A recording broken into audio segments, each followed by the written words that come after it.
June 20th, Unified Year 1925, Imperial Army General Staff Office. As usual, Major Generals von Zetor and von Ruddersdorf were washing down lumps of off-tasting glop that most would hesitate to describe as food with awful ersatz coffee in the dining room of the General Staff Office. The cuisine did absolutely nothing to whet their appetites, but even more upsetting was plating such awful fare on beautiful dishes. The expensive tableware was on par with what you might find at a court dinner, but as the pair carved into the lumps of what could maybe be called food, but maybe not, they were long past the point of frowning at it. The key was to pay no attention to what you were eating. As they did their best to look at each other instead of their plates, the theme of today's discussion was uncommonly abstract. After the good news of the suppression of the Republic, the next debate was laying the groundwork for negotiating with the Kingdom of Ildoa. So, do you think it would be best to arrange the surrender terms via the Kingdom of Ildoa? Strictly speaking, General von Ruddersdorf, the army's duty is to protect the empire. Diplomatic strategy is out of our jurisdiction. Oh, well, that's true. Still endeavoring to keep their eyes off their respective meals, the pair were discussing policy not as the ones in charge, but as a third-party, a rare occurrence. That's the job of the Foreign Office, so we should respect their work. And we should probably focus on our own responsibilities. In other words, the administrative tasks surrounding the ceasefire, right? Which was why when Zetor reminded him of their job, Ruddersdorf was quick to respond. Though it was only an administrative matter, managing the ceasefire would be a bit of a challenge. It was true that the one grumbling to that effect would have a pile of work to do, as the one in charge of operations. Ruddersdorf sighed. He still had to keep a tight hold on the reins and limit confusion to the extent possible. Out where they're actually shooting at each other, the mentality could spell trouble, you know. With emotions running high, we run the risk of a mix-up. Why don't we at least get an idea of what tack we're taking? For now, let's draw up a ceasefire plan for the front lines. The standardized procedure for a local ceasefire should be applicable, but let's check just to be sure. Then we just have to show it to legal. Cadets learned the basics of forcing enemies to surrender and enacting ceasefires in the academy, but that was only a cursory look at elementary principles. When it came to officers in the Imperial Army who had experience dealing with the fallout of a major military clash between nations, there were only a few legal specialists, if that. Yes, if you want a status report, Lieutenant Colonel von Lergen just returned from observing in the field. Let's have him fill us in. It was obvious that the knowledge the staff officer brought back from the front would come with extremely valuable suggestions, especially when the officer in question was a capable man whose reports could be trusted. That would be great. We have to finish this right. That was quite a show of confidence we put on for Supreme High Command. I have no intention of failing and ending up a laughingstock. Go ahead. Everyone's buzzing about how skillfully you're handling things. You really saved me by getting supply lines into the capital. I'm grateful. The main thread of the pair's conversation had shifted from diplomatic matters outside their jurisdiction to the practical matters they needed to handle. As capable businessmen, Zetor and Ruddersdorf knew there were a mountain of pending issues regarding logistics and the front lines. That's what friends are for. Well, you can thank me with coffee beans. As soon as this is over, I'll get you all the imported coffee you can drink, you greedy rascal. Thus, even while joking, the only thing on their minds was smoothly accomplishing everything necessary to ending the war. You're just as greedy. I'll have you recall that the Imperial Army was set up to function along interior lines. Please understand how much strife you caused us by doing whatever you saw fit. Ida. Anyhow, shall we mop this up? Indeed. Colonel von Lergen. They were brave, loyal soldiers. Not only that, but it was fair to call them outstanding. They, however, defined themselves as staff officers who had to be constantly engaged in military business. Soldiers were the ones whose duty was to focus on the fighting. The same day, Imperial Army Supreme High Command's Foreign Intelligence Advisory Board. The conference room was full of frowning men, each one's suit as drab as the next. Normally, the atmosphere was tense, so solemn that the room's occupants would refrain from smoking, but now it was abuzz with the first good news in a while. The major counterattack operation had been a success. The army had notified them that the troops had marched into the Republican capital and that a ceasefire was near. Both of those things meant victory for the empire. Their dream of the war's end and the return of peace was right before their eyes. How is the foreign minister thinking of handling the end of the war? So even the no-nonsense bureaucrats were bubbling with enthusiasm, already thinking about post-war tasks. The end of the conflict entailed a lot of work after the fact. Just a little while ago, they were fretting over the enormous expenses, terrified at the crisis surrounding the loss of the lowlands industrial region, but now they exchanged insuppressible grins and discussed the end of the war. Mainly, we plan to demand that each of the warring countries establish peaceful borders and pay reparations. We also plan to demand that the Republic surrender some of their colonial holdings and abandon some others. Oh, taking the tough line. You why? Pardon me. The unexpectedly moderate answer given by the foreign minister sparked a somewhat surprised murmur in the room. To those who had suspected aggressive demands from a hardliner stance, the conditions seemed very realistic. From the way the young bureaucrats were talking, I thought they would come up with harsher demands, someone whispered. And it was plenty loud enough to reach the foreign minister's ears. No, I understand how you feel. But we know what would happen if we wrote the peace treaty after drinking a swimming pool's worth of sweet victory. Which is to say, I'm embarrassed to admit the younger officials did just that. So we waited till their hangover subsided and made them rewrite it. Wincing a bit awkwardly, he presented the private meeting with an honest account of the behind-the-scenes workings and added that he realized other ministries were laughing at their somewhat extreme antics. In the current plan, with the vast concessions and large reparation bill, we're essentially treating them as a client state. It's not realistic in any sense of the word. Of course, I threw it back at them to have it redone. He chuckled wryly as he related the inside story. Excuse me. That was a tangent. Please strike it from the record. That's fine. Secretary, as he says.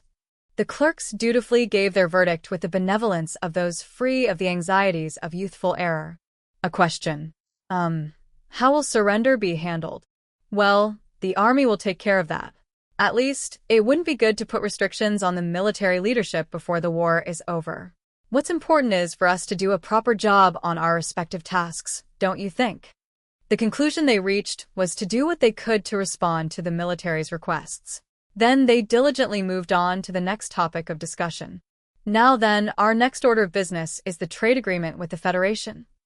The same day, the 203rd Aerial Mage Company's garrison. What? The Republican Navy is withdrawing? Major Tanya von de Geerchaff's first response to the news was delivered in an even voice. So Visha didn't notice her superior was working incredibly hard to maintain that monotone. After all, it was the afternoon after they had invaded the Republican defensive lines and finished their anti-surface support mission, and as far as Visha could tell, the message from High Command seemed like good news. Yes, Major. It's a general message to all troops from home. Vice Minister Major General De Lugo has ordered the Republican Navy to stop fighting and move. Now the end of the war is only a matter of time. Notice of a ceasefire and word that the Republican Army was abandoning their position and retreating surely that had to mean the Empire's dream of victory was coming true. Lieutenant Serebryakov, did they actually say the end of the war? Not ceasefire or surrender? So for a moment, Visha wasn't sure what her superior was finding issue with. Are those the exact words they used? The end of the war? My apologies. I didn't see those words written there. Come to think of it, the Major is such a stickler for accuracy. I really messed up. Adding my own optimistic view to a report for her is a no-no.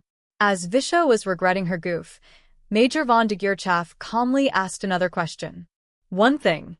You said this is under Major General De Lugo's orders? Where are they withdrawing to?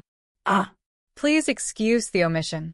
Apparently, they're gathering at the Brest Naval Base. The message definitely included the detail that they were withdrawing to Brest on Major General De Lugo's orders. Oh, brother, I can't be so irresponsible just because we're about to win, reflected Visha solemnly, impressed by her superior's attention to detail. You'd think I'd know how she likes her reports after being with her ever since the Rhine battle. The whole base is in a celebratory mood, so I guess I've gotten a bit lax, too. She finished her introspection with a vow to take after her superior's prudence. Brest Naval Base? De Lugo? Sorry, can you get me a map? Thinking how amazingly attentive the Major was always ready to add more to her stores of knowledge, Visha pulled out a map and spread it across the table in a way that the Major could see it well. Her face, as she stared silently at the map, was so earnest that carelessness seemed like a foreign concept to her.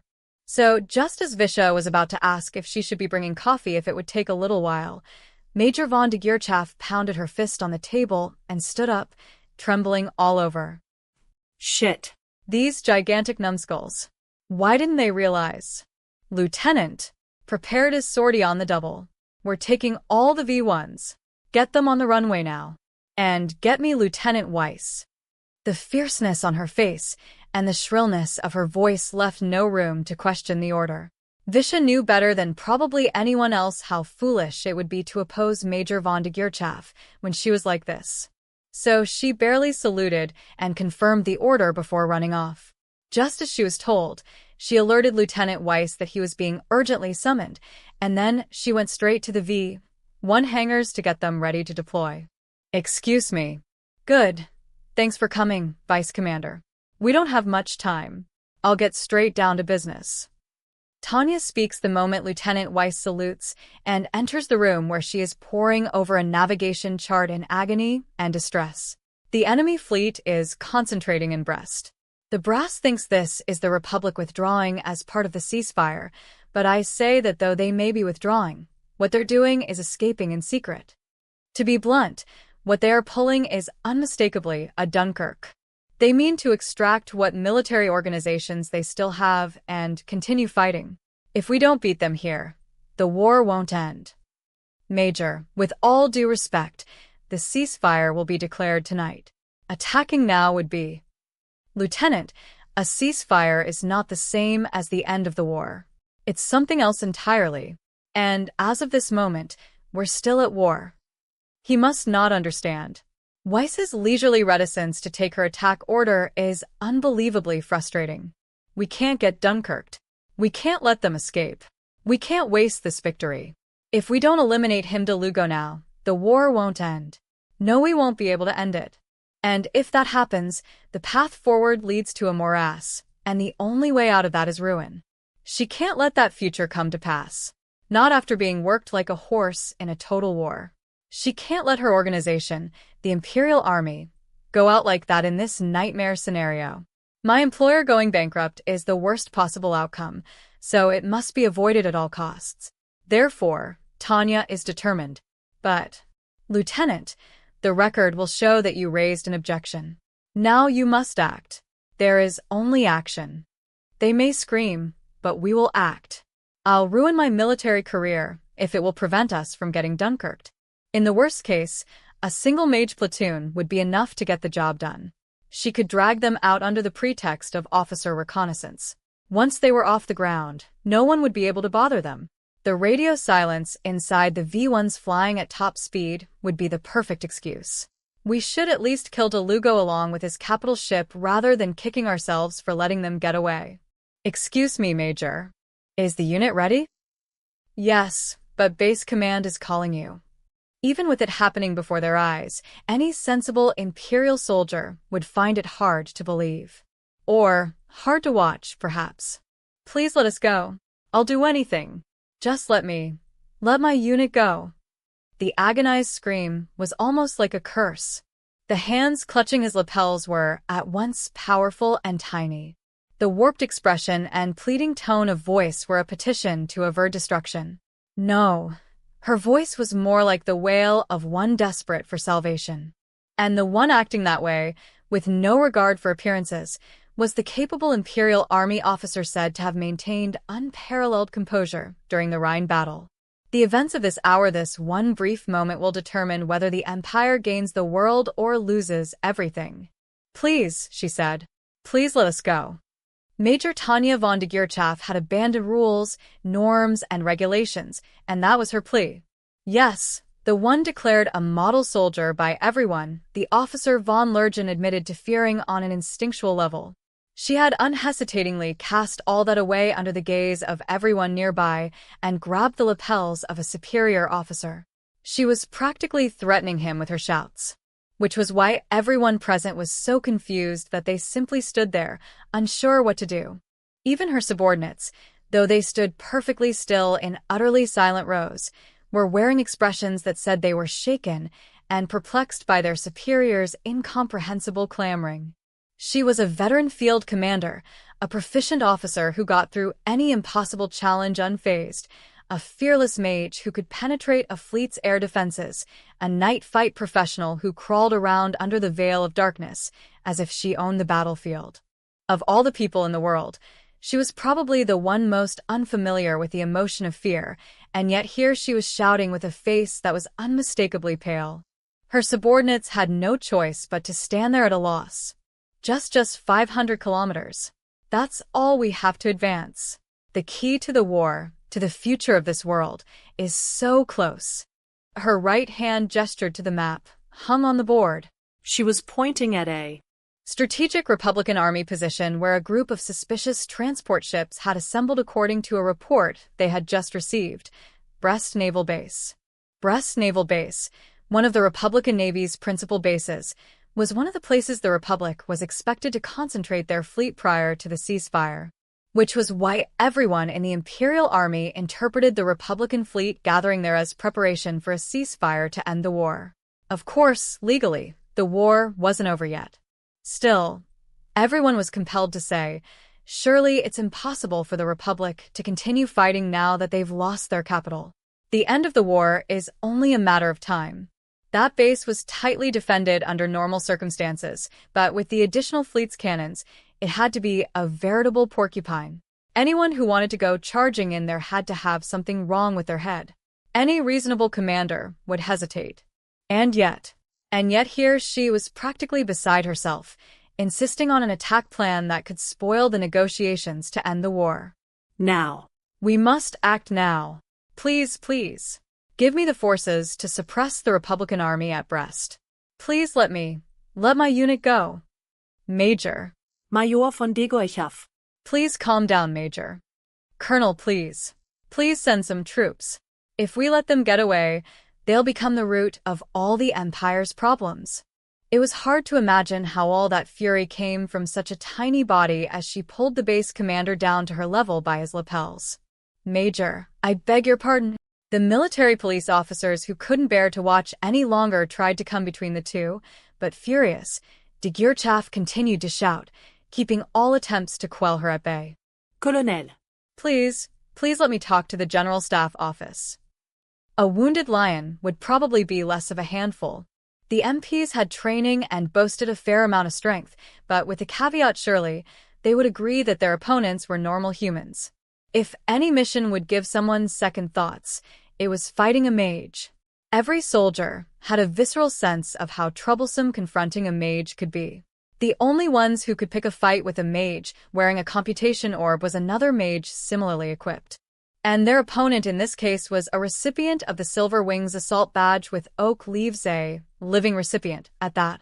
Her medals, enough to warrant calling her a human weapon, were not merely decorations.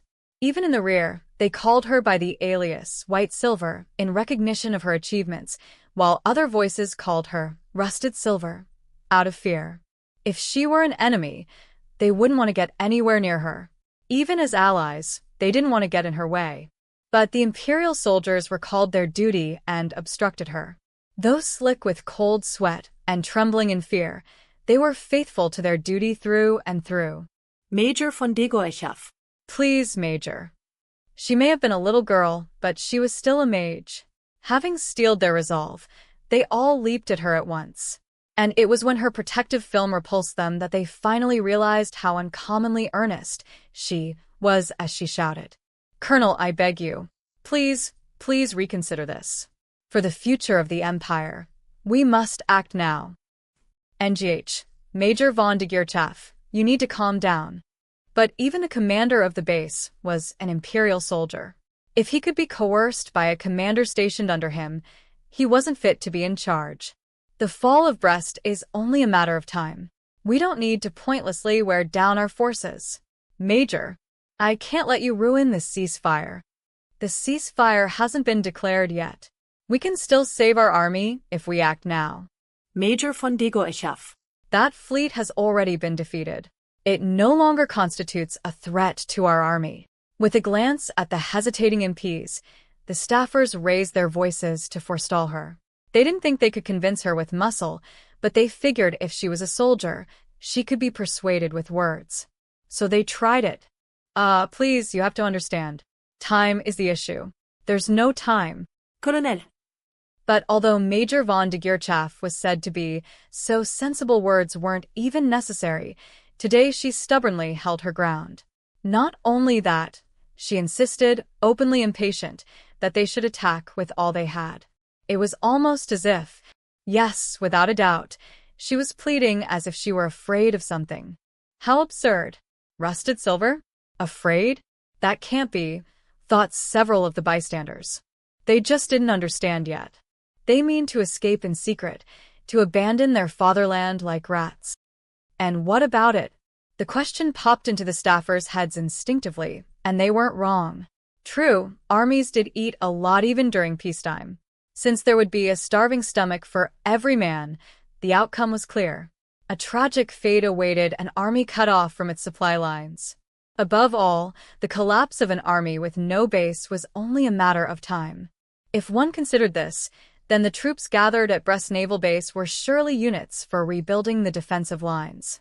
Most of the soldiers followed that analysis and concluded that perhaps they should be on the lookout for a counter-landing operation instead. It would be problematic if they did the same as us and threatened our supply lines by landing in the rear. But won't they just self-destruct? Isn't that all that would happen? What is she afraid of? Slaughtering a single isolated army isn't so hard to do. But it wasn't as if everyone was perfectly at ease. After all, the young girl practically losing hold of her sanity before their eyes was universally acknowledged for her excellent brain. People knew her as a genius from the War College, or even the General Staff's darling, or an underrated strategist. Self-destruct? No, they won't. No, he's trying to facilitate an escape for some of his forces. We cannot let that happen. The shrill roar of her voice echoed surprisingly loudly over the base's runway. Yet still no one could understand what made her keep screaming like that, though she was running out of breath. Anyone who saw her knew she was calling for something, but they couldn't figure out what it was. Why is she being so insistent? How did she reach that conclusion? That theory has nothing to back it up. It makes the most sense to consider the units as replacement defenders or counterattackers. If we let them escape, the Empire's victory will be jeopardized. Will eventually collapse. A few people tried to think, but cruel though it may have been, it was too late. The Empire's victory will be jeopardized. The Empire will eventually collapse. The response to those shouts was quite different from what the shouter expected. All right, hold her down. Major, that's enough. As if everyone's patience had run out, the order was given to get her under control. The MPs and her unit reluctantly set about tearing her off the commander, but de Geerchaf's resistance was unusually fierce. Even though it was 5 men against a little girl, it took all their strength to pull her away. Colonel, please. Please. It was a scream that lingered in the ears. Can it, Major? We must destroy them at Brest Naval Base. This enemy is a threat to the Empire. We have to annihilate it here and now. Please, you've got to understand I have to do my duty as a soldier. This isn't what I want, but I know we must destroy Brest Naval Base. Major, it's not happening. He still brushed off her prayer-like wail. Would you please allow me to go? Give it up. Major. The base commander's logic was crystal clear. Her action would endanger the ceasefire. But Major von de Geerchaf's refutation was also clear. I don't give a damn. Then, unbelievably, she turned her back to the general shouting himself hoarse, trying to get her under control, and raced with determination back to her unit. The MPs braced themselves, thinking they should stop her, but the look in her eyes froze them solid. In later days, they would talk among themselves about those eyes. If we got in her way, she would have eliminated us. With a glance at the officers gathered for an emergency meeting at command, Tanya thinks to herself, Major General de Lugo. That's a sinister name. You could even call it an extremely sinister name. It's the kind of name you'd expect to conduct nuclear weapons tests or quit NATO. I get the truly ominous feeling that he might start declaring the Free Republic or something. We really can't let a guy like him get away. I'm utterly disappointed that command doesn't understand this. Sadly, I'll have to help myself if I want to end the war. So, how should we attack on our own? If I don't do anything, there won't be any trouble, but that's completely missing the point. Think of Rudolai shouldn't be reproached for attacking an enemy country. In other words, if I'm not going to end up before a tribunal after the war, then this is a permissible risk. Let's assume we're attacking. Until just a little while ago, I argued the best I could, but I'm no longer in a position to receive official support. Probably the only contact I have at this point is the submarine we worked with when we used the V1s. They've probably established a patrol line.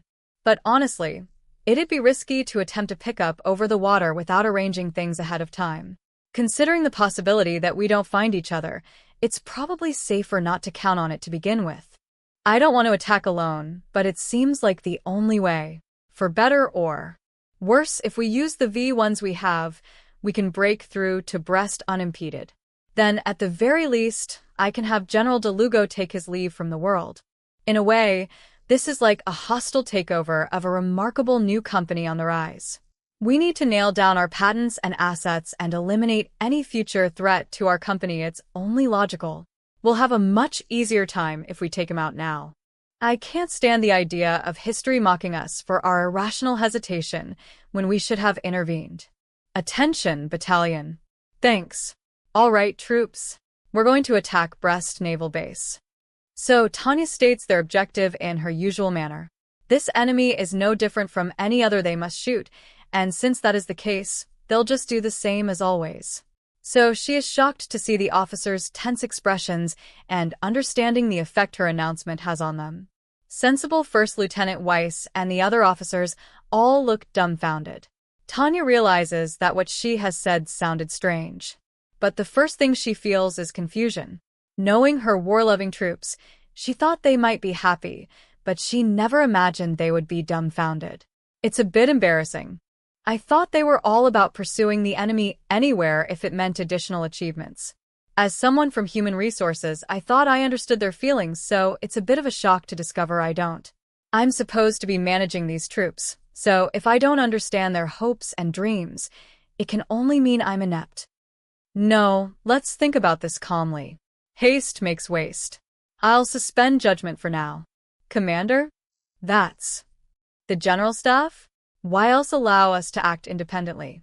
Just like insurance, it's better not to use it, but it's precisely for times like this that we have this wild card. Medicine shows us that prevention before you get sick makes life easier. And the best part is that you can save on medical costs. Avoidable waste must be eliminated. If you can prevent multiple risks with a single inoculation, it behooves you to do so. Humans tend to overestimate immediate risks, but it's equally foolish to forget terrible long-term risks. Considering how well it manages costs for society, preventative medicine is truly wonderful. Momentary pain and certain types of risk can't be completely ignored, but obsessing about those things is missing the point. This operation to have General de Lugo take his leave from the world is quite similar to preventative medicine. It's worth doing even if it entails some risk. That must be avoided at all costs. But I don't really think our battalion can attack Brest Naval Base on our own. And besides, the only ones who used the V1 before were the members of the select company. It's not enough. Please reconsider this, urges Lieutenant Weiss, but to Tanya, this is nonsense stemming from an attachment to preconceived notions. Certainly, it would be logical for the Brest base to be heavily defended. Yes, I see how even an elite battalion could suffer serious casualties if they are shot at head-on by a unit lying in wait for them. Still, to Tanya, even taking all that into consideration, it must be done. And they have a way to do it. There's no reason not to. Lieutenant, we're only going to hit them and run. It's less of an attack than a recon-enforce mission. I'm confident our battalion can handle it, and that it's a worthwhile objective. So Tanya argues, if anyone can do it, we can. After all, their defenses are configured for sea and land, and in the first place, we're only going to zoom in there on the V1s and then get out after delivering a single blow. In addition to those basic assumptions, she imagines Brest naval base's defenses are outdated. They didn't take aerial technology or paratrooper mages into account. On top of that, their defenses are an anachronism. And with no pressing reason, they probably aren't rushing to update them. You can probably assume they're operating with old safeguards. Brest Naval Base's location makes it a good natural harbor. It originally developed into a port to shelter in a storm, and the topography allows large ships to dock. Geographically, it also has the distinction of being difficult for a land army to reach. There's a reason the place has been used as a base since ancient times. Another important point is its distance, safe in the rear, from the Empire, a potential enemy. But that safe in the rear assumption brings with it an interesting proposition. In an arms race where every moment counts, there aren't very many resources available to outfit areas besides the front lines. So would a place considered safe like Brest be given priority? It's a very interesting question. But what if the enemy is counting on using the fleet's defenses and firepower? It doesn't seem strange to expect that Brest naval base's defenses aren't much to speak of. After all, compared to the state of defensive fire at the end of World War II, these anti-air measures are like pea shooters. We'll definitely be able to limit our amount of wear and tear as long as we don't drag out the attack. Besides, the Republican Army isn't very experienced. The Imperial and Republican fleets have been staring each other down on the fleet in being principle for ages. That is to say, both of them are holed up. Of course, individual ships have participated in battles here and there, but we can assume that on a fleet level, they don't have much experience with fighting against air or mage forces. Well, it's no wonder, given that most of the mage units from both sides were pitted against one another in the attrition battle on the Rhine front. And even if the group included troops who lived through their baptism in the hell of the Rhine lines, most of them were reserves anyway. The inexperienced units won't be able to keep pace with the elites. The difference between having even a little frontline fighting experience and none is huge. And I'm in contact with a friendly submarine near the base. I confirmed that a friendly sub was patrolling the area, even if the most we can expect from it is alerts rather than preventing the escape entirely. Still, if we can succeed in catching a lift, we can attack more than once and make our getaway underwater. I'll be glad to have additional choices. And as long as submarine command doesn't interfere, it will be possible to attack simultaneously with torpedoes. Given all that, I've determined that the best course of action is to directly attack Brest Naval Base with V1s and then board the submarine and attack once more. In other words, we'll assault them with the V1s like we've done once already. I'm confident you guys can pull it off again. It's a rehash of a past operation. Since we're acting on our own, we can't get support to draft a new one, so there's no helping it. To have the most surefire plan, Tanya references the easiest operation she's been involved in.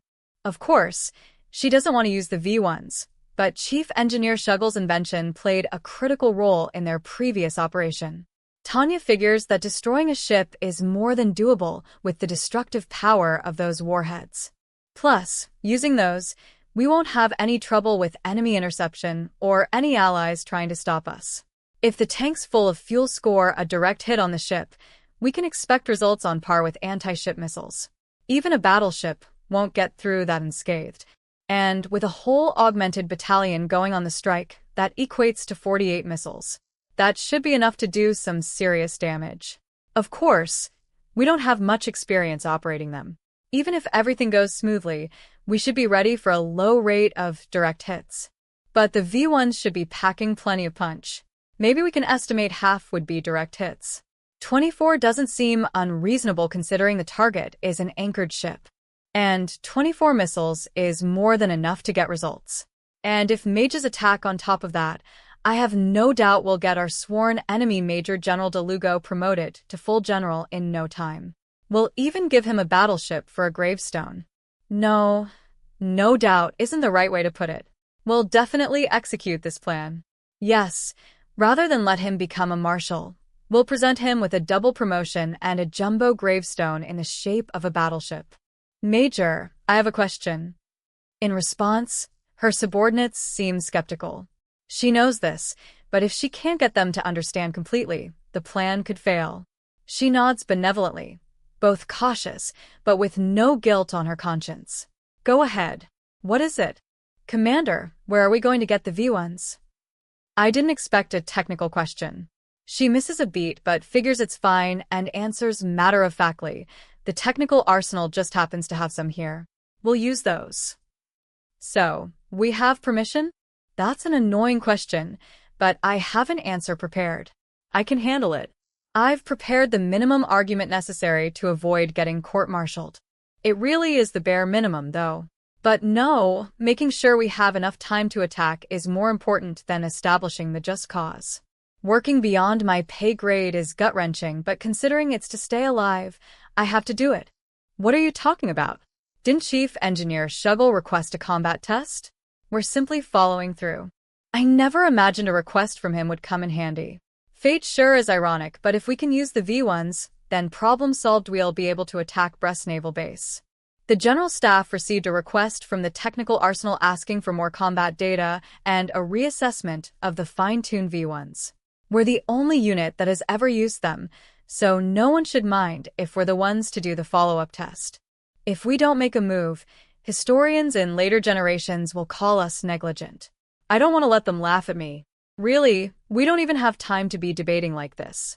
If you have nothing left to say, then let's end it here. The operation is go now. We can't let him get away. If the withdrawal from Dunkirk hadn't succeeded, would the British and the French have been able to hold Britain's defensive lines? No, not only that, but if the British hadn't scraped together enough troops to defend their home country, would the inept Italian army have gotten such a beating? Not only that, but to think for just a minute. What if? Perhaps I'm talking irresponsibly, but if Germany had been able to smash Britain, maybe they could have fought the Soviet Union without worrying about their rear. The same could go for the Empire. To put it in extremes, if we beat the Republican fleet here, not only will the Commonwealth have to worry about how to control the sea, but with the Republic dropped out, it will also be facing the nightmare scenario of having to confront the Empire. If that happens, the Empire might even be able to create an environment that gives it the strategic advantage. In other words, an endless draw. The Commonwealth definitely can't defeat the Empire's land arm on its own. And the Imperial Navy is strong enough to keep up its staring contest with the Commonwealth's. Then, that face-off works in the Empire's favor. We can use the manufacturing bases in the regions we control, get our forces in order. Heck, we could even make ships if we took the time. If we could establish such a broad foundation now, when we do, if the Commonwealth realizes that, we could even end the war. Then we won't have to do these dangerous things anymore. Then a peaceful world will be right in front of us. In order to end the war, we have to decide things right now. We will end the war. I'll grab peace with my own two hands. Therefore, Magic Major Tanya von de Geerchaf gives her troops strict orders in a decisive tone to make her reluctant subordinates get moving. As she expects, the soldiers respond crisply. Her battalion personnel are in ranks. The engineers and mechanics are here to work on the V1s that were brought over. The V1s, virtually hijacked from rear depots using the shield of the Technical Arsenal's request, are already lined up on the runway. The engineers move them to the launchers and begin final checks. Seeing that preparations to sortie are going smoothly, de Geerchaf is able to look over her troops in satisfaction. It's great that they were able to get V1s outfitted for the larger fuel tanks envisioned for longer flights. And to up their destructive capabilities, I had to give up on the 80s, which are specialized for anti-ship attacks, but we managed to add warheads to the 25s. Any ship that gets hit with these going faster than sound will probably be sunk in a single attack. I doubt even a battleship's armor could stand up to these. And above all, we're targeting an anchored vessel. We should be able to get a great rate of bullseyes. Those prospects of a brighter future cheer Tanya up quite a bit. Even if we don't know which boat General de Lugo is making his capital ship, if we target them all, we're bound to get him at least once. That forecast alone makes her want to burst out laughing. It makes her so happy. We can expect a payout that will, in the worst case, still be plenty to have DeLugo take leave of this world. And even just whacking the residual units he's got with him would be a pretty good result. Commander, all units are here.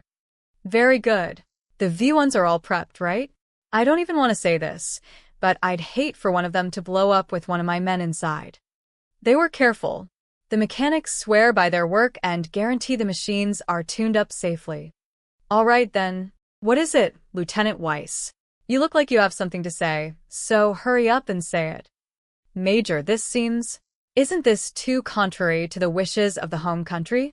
I have no choice but to follow your orders, but I think this is an extremely dangerous move for you, too. In contrast to Tanya's expectations of high payout, the leading officers in the battalion seem to have reservations. Oh, brother, she'd like to moan, but it's hard when their reservations aren't unfounded.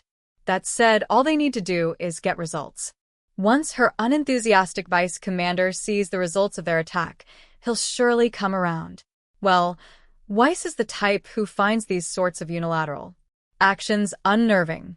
I should just be happy he can't stop me as long as we're operating within my discretionary powers. Lieutenant, I gratefully accept your warning, but I have no intention of changing my orders. Anything else? He's a soldier, after all. He won't slack off just because he's reluctant. I can trust him completely on that point. It's wonderful when people have so much passion for their work. How many times have I been annoyed by temps who passively resist instructions just because they don't feel like it, as if that's a good reason? And then to watch them giving the company a bad name, all the while paying their salary. It's a vexing situation, to be sure. Soldiers are different. They're much more reliable. Well, it's because if they slack off just because they're not into their job, they'll die. Of course, that's because the work isn't easy enough to let you slack off, but anyhow. No, ma'am. But are you sure you want to do this? The base commander is outraged and said he was going to have a word with the general staff. With the general staff? As long as I'm not overstepping, he can't do anything. Proper procedure. I sound like a jerk saying it outright, but fulfilling the technical arsenal's request is guaranteed as a valid move given the chain of command.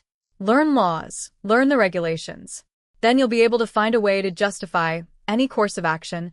I was taught in the past fond memories. Rules are not meant to be broken, they're meant to be exploited and wriggled out of. That the commander on the ground rejected my proposal is regrettable, but nothing about that limits what operations I can undertake.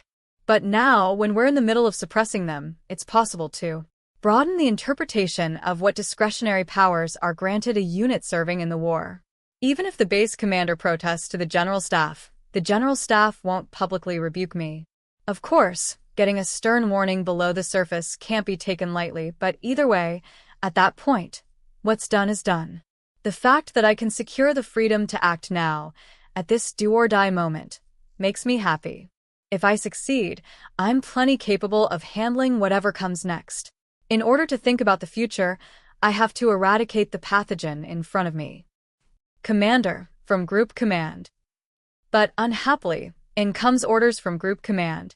Inadvertently scowling at the radio operator who had the misfortune to be the messenger was a mistake on my part.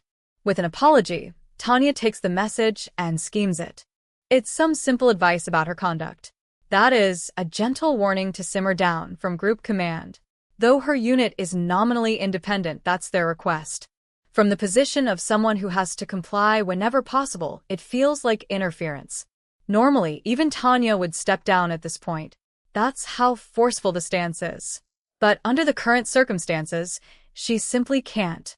Tell them I understand and respect their request, she instructs, wording her brief response carefully. As long as they can't deny that she's understanding and respecting the request, it's hard to imagine they'll contact her again. I'm not ling parsha. She scrutinizes her words again, making sure they're not problematic. Yes, all I have to do is understand and respect the request, and then act anyway.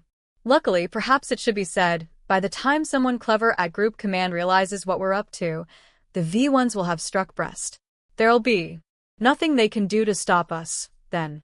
But Tanya realizes her predictions were a bit optimistic. I'm not a fan of the fact that the efforts to hold her back are so serious. It means some department has its eye on her. It will only take a little longer, but there's no telling what will happen during that short time. Seems like they're going to bother us. Let's push up the launch schedule. So Major Tanya von de Geerchaf makes an executive decision to hurry. Considering the risks, she resolves to move up the launch schedule. It took no time for her to decide that it was more important to prioritize going faster than humanly possible over securing perfect conditions. Normally, the itinerary would be decided upon checking the weather forecast and analyzing enemy movements, but all that has been omitted. They'll get a rough outline of the situation over the wireless, and that's it. She's decided on the shortest attack route. That will use the least fuel, which should give them the secondary effect of a bigger bang when the V-1s hit the enemy ships. Either way, she's going with speed over polish. Luckily, the engineers really are engineers. The way they briskly perform all necessary tasks provides a glimpse of the high caliber of technological support the Empire is so proud of. I'm genuinely thankful to have these precision machines properly serviced. It's only a little longer now. No, we can go in just a few more minutes. Should I order everyone to board?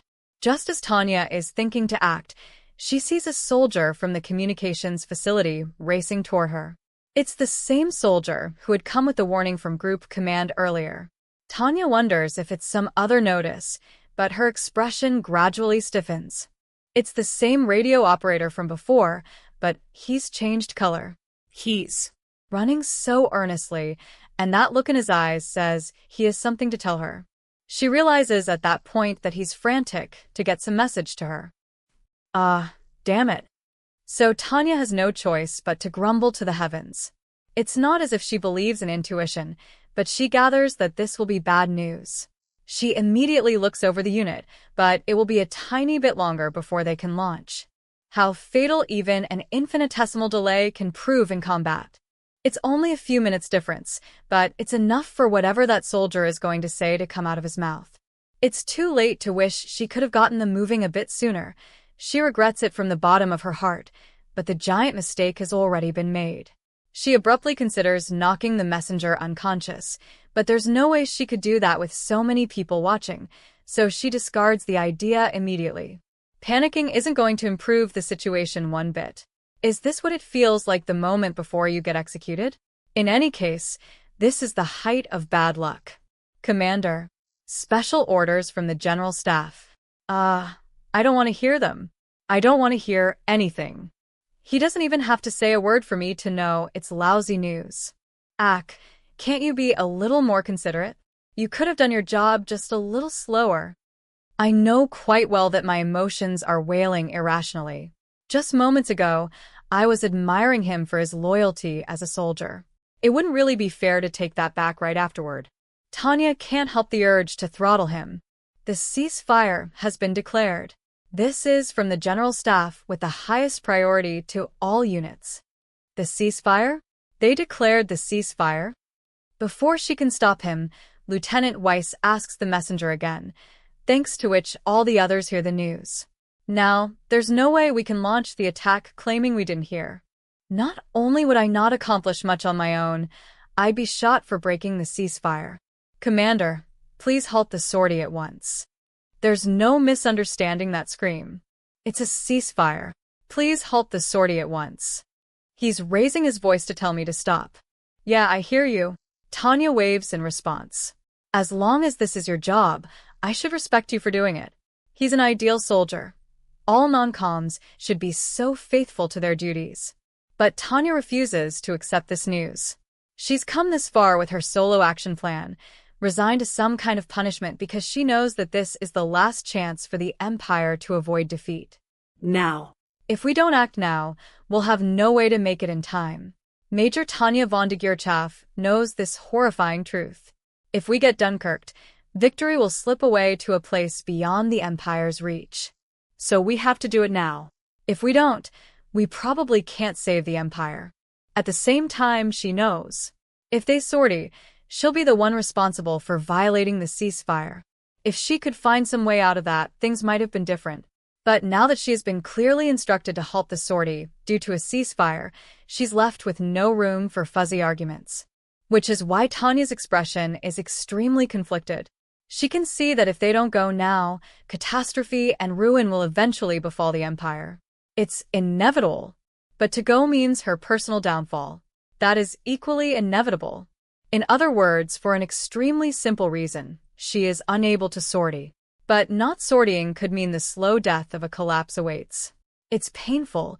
She can see the chance to completely obliterate that possibility right in front of her, but she has to let it go. Erupting angrily, she crumples to the runway with no regard for who might be listening and bitterly spits in an almost despairing tone. NGH, shit, shit, shit. Abort. Abort the sortie.